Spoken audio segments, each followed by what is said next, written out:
नमस्कार बच्चों। आज जो मैं आपको कहानी सुनाने जा रही हूँ उसका शीर्षक है 15 अगस्त। चिंटू जल्दी उठो, नहीं तो स्कूल के लिए देर हो जाएगी। चिंटू खरगोश की मम्मी सुबह सुबह उसे जगाते हुए बोली तो वो कुनमुनाता हुआ कहने लगा, मम्मी आज मेरा स्कूल जाने का एकदम मन नहीं है। मम्मी बोली, अरे आज तो 15 अगस्त है, आज तो खूब मजा आएगा। झंडारोहण होगा, नाच गाने होंगे, बहुत सारे बच्चों को पुरस्कार भी मिलेंगे। माँ ने उसके सर पर हाथ फेरते हुए कहा, पर चिंटू चुपचाप आंखें मूंदे लेटा रहा। चिंटू खरगोश की मम्मी कुछ परेशान होकर बोली, क्या हुआ बेटे? मैं कल से देख रही हूँ कि तुम कुछ चुप चुप से हो। स्कूल में किसी से झगड़ा हुआ क्या? आज के दिन तो स्कूल में मिठाई बंटती है, तुम्हें तो मिठाई खाना खूब पसंद है, फिर स्कूल जाने का मन क्यों नहीं हो रहा? ये सुनकर चिंटू बिस्तर से उठकर बैठ गया और दुखी होकर बोला, मम्मी हर साल की तरह आज भी मुझे कोई पुरस्कार नहीं मिलेगा। मैं क्या करूं? टीचर्स मुझे किसी भी एक्टिविटी में भाग नहीं लेने देते। ना मैं अच्छा गाता हूँ, ना नाचता हूँ, पढ़ाई में भी बिल्कुल साधारण हूँ और मेरी ड्राइंग भी अच्छी नहीं। लंगूर सर कल मेरी ड्राइंग दिखाकर मजाक उड़ा रहे थे। सब बच्चे कहते हैं कि मैं फिसड्डी हूँ। मैं जानती हूँ कि तुम एक अच्छे और सच्चे बच्चे हो। मम्मी ने उसे प्यार से समझाया और कहा, आज हमारा राष्ट्रीय पर्व है, उसकी खुशी मनाने के लिए तुम्हें स्कूल जरूर जाना चाहिए। चिंटू बोला, ठीक है मम्मी, आप कहती हैं तो मैं स्कूल चला जाता हूँ, लेकिन एक बात बताइए, आप मेरे लिए झंडा लेकर आई हैं? चिंटू ने अपनी मम्मी से पूछा तो वो बोली, नहीं चिंटू, मैं तुम्हारे लिए कोई झंडा लेकर नहीं आई। ये सुनकर चिंटू बोला, बिना झंडे के मैं स्कूल कैसे जाऊंगा? सब कहेंगे कि मुझे अपने देश से जरा भी प्यार नहीं। ये सुनकर उसकी मम्मी बोली, हाथ में झंडा लेने से देशभक्ति नहीं साबित होती। देश से प्यार है तो देश के झंडे का सम्मान करो। 15 अगस्त के दूसरे दिन जरा देखो कितने झंडे जमीन पर पड़े रहते हैं। ये अच्छी बात नहीं है। मैं तो हमेशा ऐसे किसी गिरे हुए झंडे को सुरक्षित स्थान पर रख देती हूँ जहाँ पर किसी का पैर ना लगे।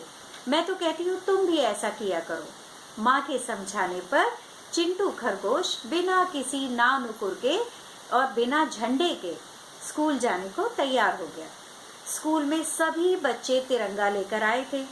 मुख्य अतिथि के रूप में नंदनवन के राजा शेर सिंह अपने मंत्री जैम्बो जिराफ के साथ कुछ देर से स्कूल पहुंचे। झंडारोहण हुआ।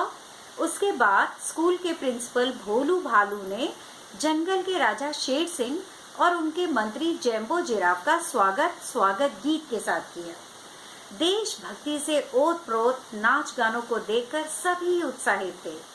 जब तक कार्यक्रम चलता रहा सब बहुत खुश रहे और सभी दर्शक यानी जो बच्चे देख रहे थे उन्होंने तिरंगा हाथों में लिया और उसको लहराते रहे। रंगारंग कार्यक्रम समाप्त होने के बाद प्रिंसिपल भालू ने शेर सिंह जी से पुरस्कार वितरित करने को कहा तो मंत्री जैम्बो जिराफ शेर सिंह से बोले, महाराज हमें आज आने में थोड़ा देर हो गई।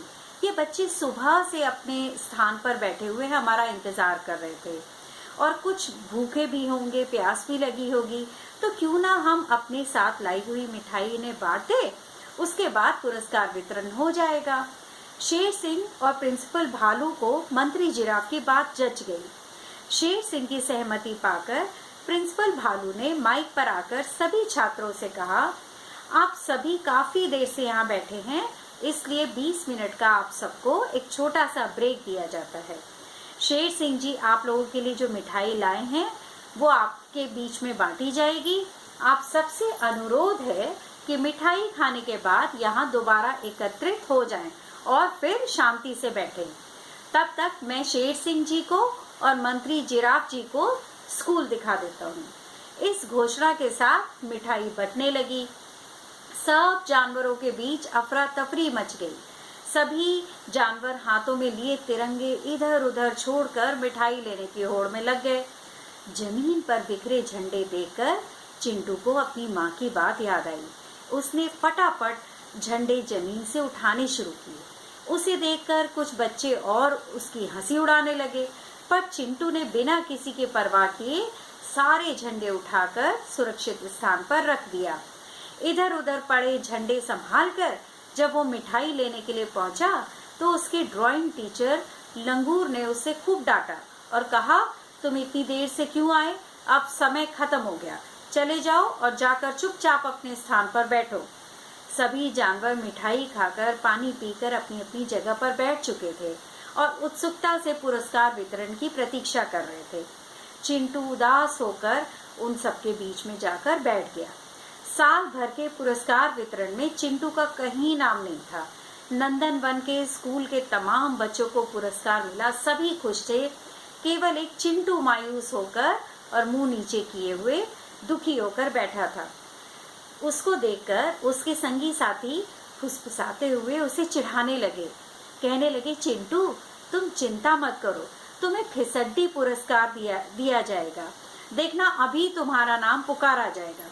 चिंटू को रोना आ गया। तभी सच में माइक में उसका नाम पुकारा गया।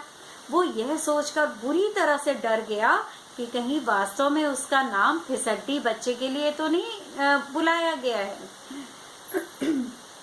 चिंटू समेत सभी बच्चों और टीचर्स को आश्चर्य हुआ जब चिंटू को सर्वश्रेष्ठ नागरिक पुरस्कार मिला। ये कौन सा पुरस्कार है? पहले तो कभी नहीं मिला किसी को। सब बच्चे फुसफुसाते हुए आपस में बतलाने लगे। शेर सिंह ने उसे पुरस्कार देते हुए कहा, चिंटू जब तुम भारत का झंडा जमीन से उठा रहे थे तो तुम्हें देखकर हमें गर्व और हर्ष का अनुभव हुआ। तुम सही मायने में नंदन वन में श्रेष्ठ नागरिक हो। आज से नंदन वन स्कूल में हर साल श्रेष्ठ नागरिक पुरस्कार भी मिला करेगा।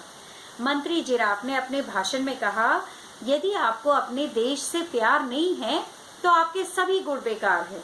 एक तरफ सभी जानवरों ने देशभक्ति से ओतप्रोत गाने गाए, नृत्य किए, देशभक्ति से भरे भाषण दिए, वहीं दूसरी ओर अपने देश का झंडा लापरवाही से इधर उधर डालकर देश का अपमान भी कर दिया। पर चिंटू ने अपनी देशभक्ति देश के झंडे को जमीन से उठाकर सही जगह पर रखकर साबित कर दी। पुरस्कार और सम्मान पाकर चिंटू गर्व से भर गया। वह जल्दी जल्दी घर जाकर अपनी माँ को अपना पुरस्कार दिखाना चाहता था। स्कूल के सभी बच्चों और टीचर्स चिंटू के प्रति किए अपने व्यवहार पर बहुत शर्मिंदा थे। चिंटू अपने देश को सम्मान देते हुए खुद सम्मान का पात्र बनकर नंदन वन का हीरो बन गया। तो बच्चों, आप लोगों को भी अपने सभी गुणों के साथ साथ एक गुण सबसे पहले अपने में स्थापित करना चाहिए और वो है अपने देश का सम्मान करना। जय हिंद, जय भारत।